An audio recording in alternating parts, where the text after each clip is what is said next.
Darrious is back now with some thoughts on the uncomfortable truths voters must face related to present and future political candidates. Darrious, the floor is yours. There's an uncomfortable truth taking shape in politics right now. One that's not about party or ideology, but about power, access, and the way they blur the lines between what's right and what's merely possible. In Chicago, we've seen it time and again. Former Alderman Walter Burnett successfully lobbied Mayor Brandon Johnson to appoint his son as his successor. It's a request that might feel familiar, even inevitable, in a city where political legacies often pass down like family heirlooms. But it's also a reminder that for too many in public life, service has become something you inherit, not something you earn. Meanwhile, former Congressman Jesse Jackson Jr., once a rising star, later a cautionary tale, is seeking a return to Congress.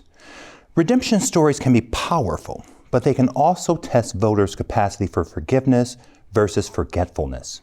And at what point do we value experience, and when do we simply reward the ability to survive a scandal? And then there's Chuy Garcia's last-minute decision not to seek re-election, a move that all but guarantees his chief of staff a seat in Congress. It's not illegal. It may not even be unethical. But it raises a bigger question. When voters think they're choosing representation, are they really just ratifying the political order that already chose itself? Even beyond Chicago, the moral contradictions run deep. In New York, establishment Democrats offered little support for Mayor-elect Zohran Mamdani, a progressive voice who won on the promise of equity and reform. The silence from party leadership spoke volumes. It was a quiet signal that maintaining power often matters more than broadening the tent. These stories, both local and national, share a common theme.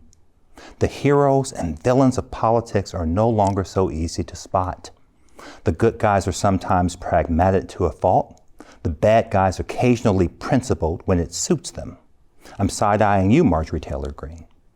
And the rest of us, voters, taxpayers, citizens, are left to navigate the gray space where ambition masquerades as service and loyalty replaces accountability. The uncomfortable truth is this. Democracy doesn't erode through coups or conspiracies alone. It fades slowly through the soft compromises of people who really should know better, and through our willingness as voters to let them. So as we head into another election cycle, maybe the question isn't who's running, but who's really running things. And are we as voters willing to start drawing the lines again ourselves?